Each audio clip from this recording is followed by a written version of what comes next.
welcome to another episode of Meet the Village, the program that features brief yet interesting interviews with residents here at Alegria Village. This broadcast will once again feature the introduction of three new neighbors. Today you will be introduced to the first two, John and Christine Andrews. These folks reside at PT 416, which just happens to be next door to my humble abode. I therefore give a big welcome to John and Christine, my new neighbors. Our Meet the Village guests today. It is a pleasure to have you with us. Let's get right along. First things first, what is your move-in date? We moved in on March 22nd of this year, so coming up on 5 months. Okay, 5 months. And rolling. Okay. And rolling. And rolling. We have a very diverse community here at Alegria Village, and although most of our residents come from Michigan, not everyone is. Let's start with the general question. Are you both from Michigan? I am born and bred. Grew up in East Detroit, which is now called East Point. Okay. And John, are you from some romantic far-flung place? I'm not sure you would call Philadelphia romantic, but that's where I was born. And come from a fairly extended Irish family back there, but came up here when I was 13, so primarily Michigan. Sounds good to me. Okay, let's move on. We'll skip grade school, and we'll move on to those high school years. Chris, where did you go to high school, and were you and John attending the same school? I went to St. David's High School in Detroit, and indeed we did not attend the same high school. I couldn't get into his. Okay. Oh, we've got a story here. John, start rolling. Well, it was an all-male facility. I went right into high school freshman year in the seminary, Sacred Heart Seminary in Detroit, seminary preparation for priesthood. So as you may know about Catholic priesthood, not too many women in the Catholic seminary. Oh, maybe on staff somewhere, but that's true. That's true. Okay. What happens after high school, you two? Job hunting or higher education? John, you go first. I stayed right at Sacred Heart and through 4 years of college there as well. It's was then a high school and college seminary. Mm-hmm. And then from there I went on to 4 years of graduate theology in Plymouth, seminary in Plymouth. Okay. All right. After high school, I entered the convent, Sisters of St. Joseph in Kalamazoo. Okay. Now, John. Okay, let's go back to all that seminary stuff that you talked about. What happened there? Well, after those 12 years in the seminary, then I was ordained a Catholic priest in June of 1964, and for the Archdiocese of Detroit. Worked in parish work here in the Archdiocese of Detroit. Sounds great. Now, obviously, you two met up somewhere doing something somehow. How about a little info on that? We actually met at our first assignments in Warren, and we're friends for... Do you want this whole thing here? Whatever you gave me before is just perfectly okay, yes. Well, we knew each other for 7 years, Mm-hmm. and the friendship started to change, and so we had to make a decision about our future life. Okay, John, why don't you pick it up there? What happened?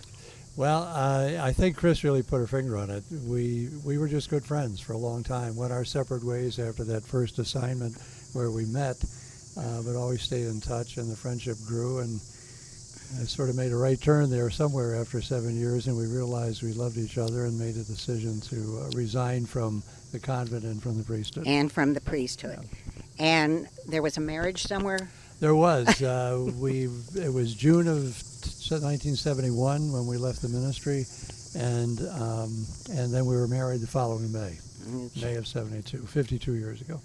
Were you blessed with any children? We were blessed with twin sons.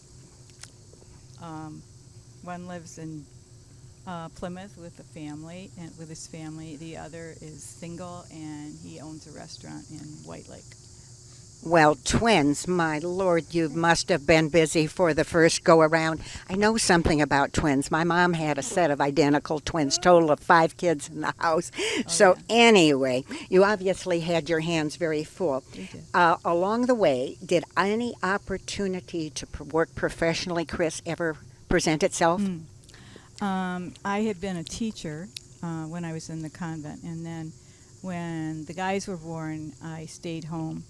And when they were in kindergarten, I had was asked to help out in a preschool. I ended up directing that, and then I went back into elementary education, mostly in first grade, which is my true love. Ah, first grade, so formative. I agree totally. Okay, John, what's your professional background? After leaving the ministry, I wasn't sure what I was going to do, but a couple of months after that, I sort of wandered into the addiction treatment field and stayed there. I had 33 years of full-time work in addiction treatment, and then worked for, when I retired from full-time work, still did that for another almost 11 years part-time. So it became a wonderful opportunity to continue to do some kind of service, administrative role, not a clinician. I always did administrative positions. Sounds fantastic. Now, you, our audience, it's obvious that we have talked before, and I know 2004 was a turning point for these people. What happened? 2004. Oh, see? I'm elderly. Yes, we did. We retired in 2004. And then I realized I had to find something else that I needed to do or I wanted to do. So I started in our church's food pantry, and then I went to a halfway house for women who came out of prison and jail. And then I found, I guess, where I was really supposed to be. For the past 10 years, I've been volunteering at Angela Hospice in Livonia. Well, that's absolutely fantastic. Okay, we're going to shift gears again. John, why don't you take this? What prompted you to consider a senior living community?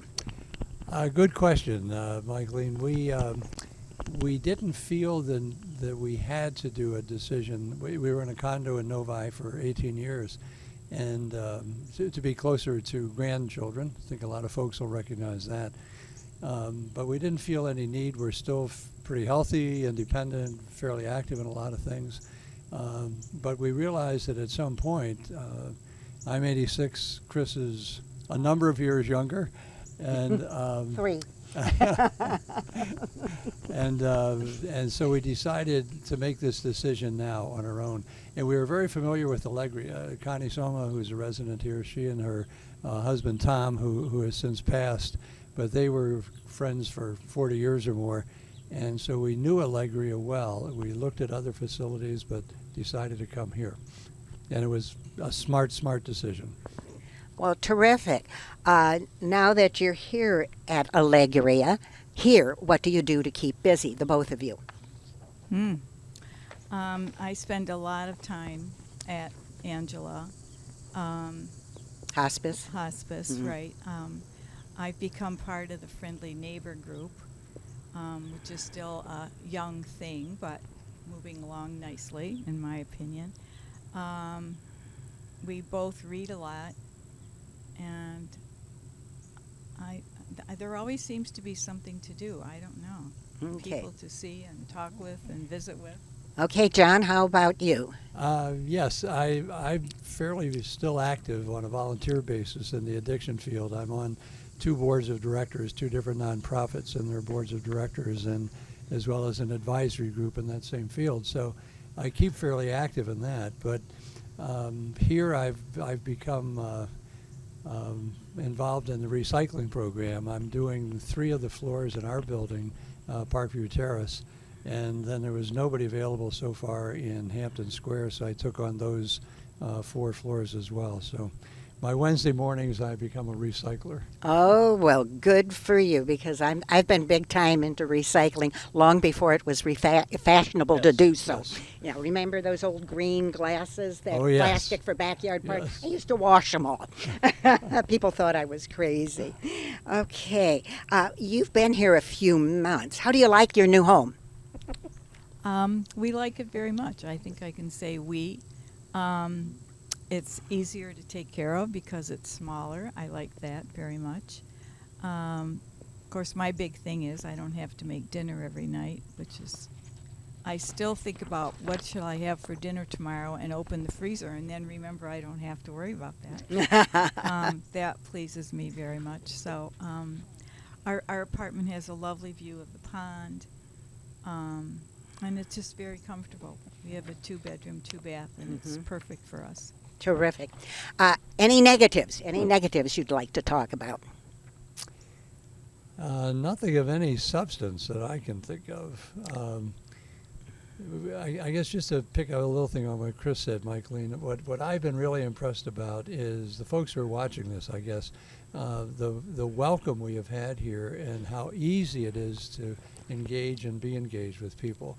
I mean, we rarely, we go down to dinner and say, well, take a table of 4 if anybody wants to join us, and invariably somebody does.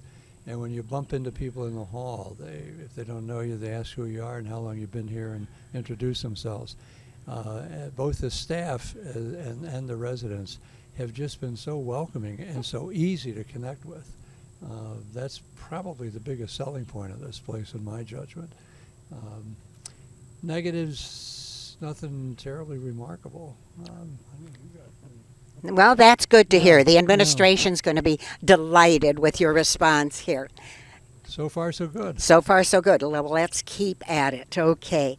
Thank you so much for joining us today. This was a pleasant experience so our audience could get to know you.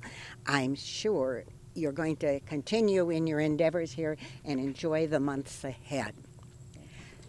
And you, our TV audience, as stated earlier, this is only the first of our 2 interviews today.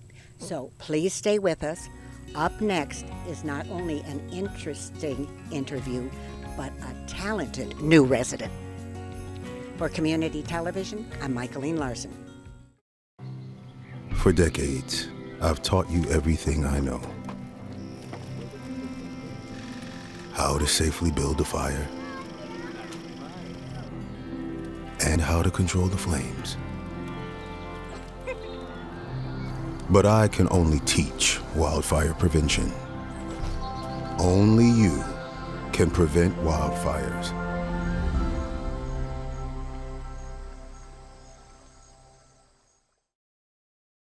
Mom was always organized, but she started forgetting to pay her bills on time. And she'd buy the same gifts over and over. Telling the girls about my Alzheimer's diagnosis was really hard. At first, we had our cries, but then we were like, okay, let's make a plan. Early detection gave us time to adapt together.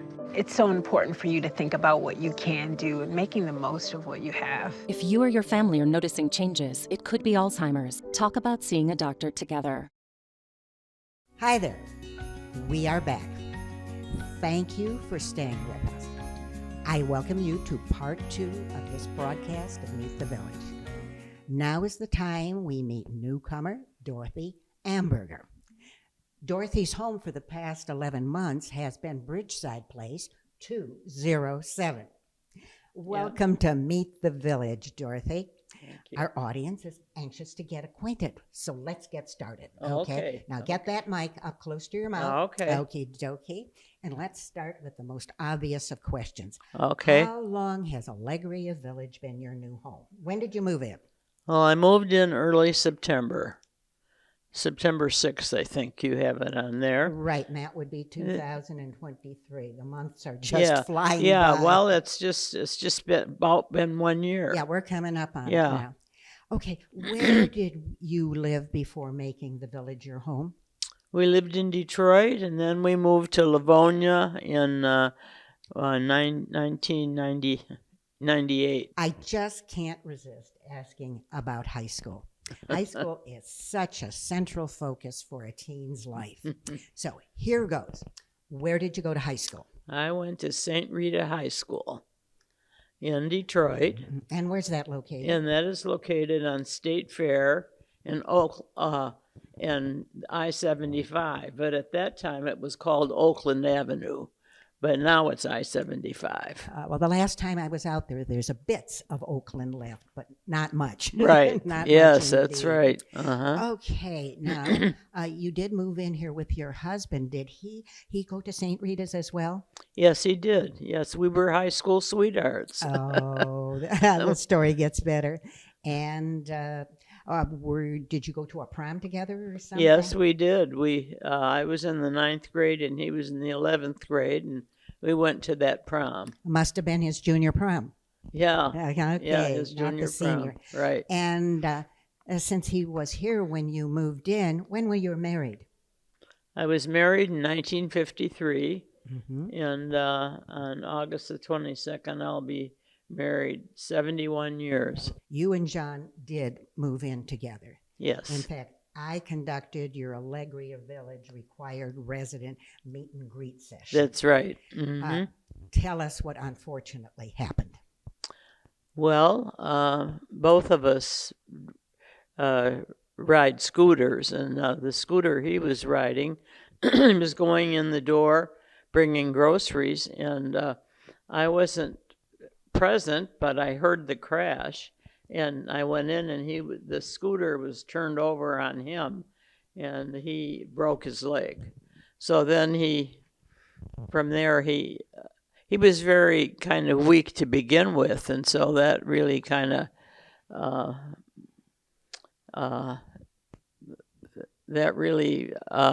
upset the him. Downhill process. Yeah, it began the process. So he eventually ended up in hospice in our apartment here. Okay, and he died. January 24th, 2023. Yeah, Now, how about 23? No, 24. 2024. right. Okay, yeah, that was It's like we were writing checks here or January. something, trying to figure out the date after one. That's January. right, yeah. That happens. Well, anyway, this whole event for you was very, very tragic. At least you spent your last moments together. Yes, we did. Okay. Yeah. Okay, it's time to back up a little bit. I happen to know that once out of high school, you headed for Wayne State. Yes. What was your course of studies, and where did that take you? I studied education, and I got a master's degree in education psychology. Oh, my. And it took me to the public schools of Detroit, and I was a teacher for 25 years. Okay, and what did John do to bring home some bacon? Well, he had many jobs. I had just had one job, kept it all those years. His first job was working for Children's Aid Society, and then after that he worked for the Wayne County Probation Department, eventually becoming the head probation officer. And then I understand the mayor gave him a job. Yes, yeah, he worked for the mayor then, and the mayor gave him a job to work at DeHoco, which means the Detroit House of Correction. Okay. And SEMCOG? SEMCOG, yes, that was the big job. He worked for SEMCOG, Southeast Michigan Council of Governments. It's a unit of 140 units of government, and he directed it, and it dealt with the environment and transportation and water and air and all that. Yeah, he had an impressive resume. He did. Indeed. He did. He did a really fine job there. Okay, bringing home the bacon. Yeah. Okay, we're going to shift gears again. Let's concentrate on a very special interest of yours. Please give us a little background. How did this talent surface and develop? Well, I always enjoyed art, and I admired people that did art. And so I finally retired, and I met a friend who also retired at the same time as me. So we started taking art classes together. And I was the kind of person I couldn't even draw a straight figure, you know. And so anyway, I started, and I learned from good teachers. I was with the Visual Arts Association of Livonia, and they closed during the COVID crisis. Okay. Well, I think you probably had another source of influence on you. You told me that your whole family was artistic. Yes. My husband has two of clay. He made a bust of our son and our daughter, which we still have. Which is sitting in their entryway in Yes. apartment BP 207. Yeah, that's right. What is your favorite medium to create a work of art? My favorite medium is pastel. I have worked in water and in acrylic, but I like pastel, and people often mistake it for oil or acrylic. That's okay. Yeah, right. I can live with that. Yeah. Yeah, well, there are many famous artists that worked with pastel, like Mary Cassatt. Okay, Yeah. sounds good. So, Okay, what is your subject matter? What do you enjoy taking the time to create and put on art well, paper? I love to do landscapes, Mhm. and as you can see, I have one up there now, and that's done in watercolor, and Okay, where do you get your ideas for all of these subjects? well, I do when I travel. I take a lot of photographs, and every once in a while, a photograph will just be the perfect subject matter for me. So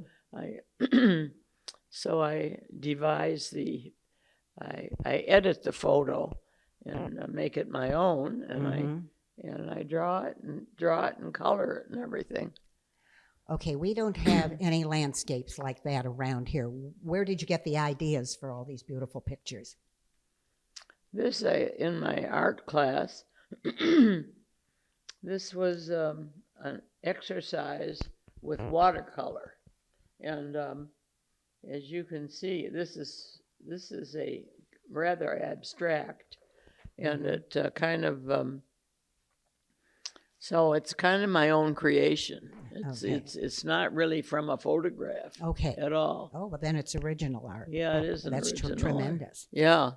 But I did recall when we talked before that you traveled a lot and that you got many ideas for photographs from your travels. I did, yeah. What were some of the places that you would say influenced your art? I love driving in the country. Going out west, some of the architecture, the mountains.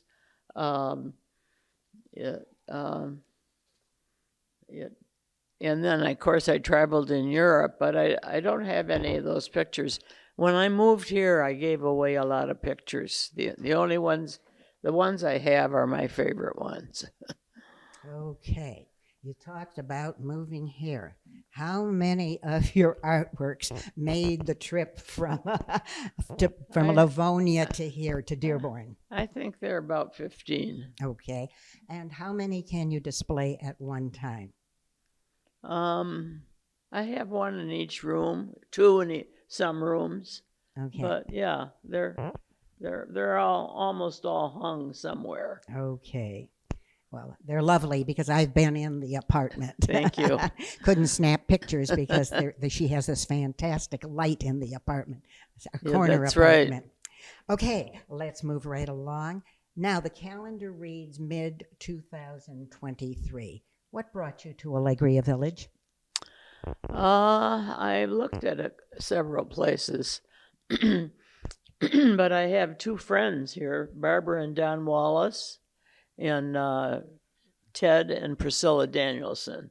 I've known them for 40 years. And they are both very active people here They at are. Alegria Village. That's right, they are. Yeah. And so anyway, but then we came here. We like it. We love the diversity of this facility. Some places we looked at, there was no diversity at all. Okay. So I really like that You like to mix things about up. this. I do. Okay. Yeah. Okay.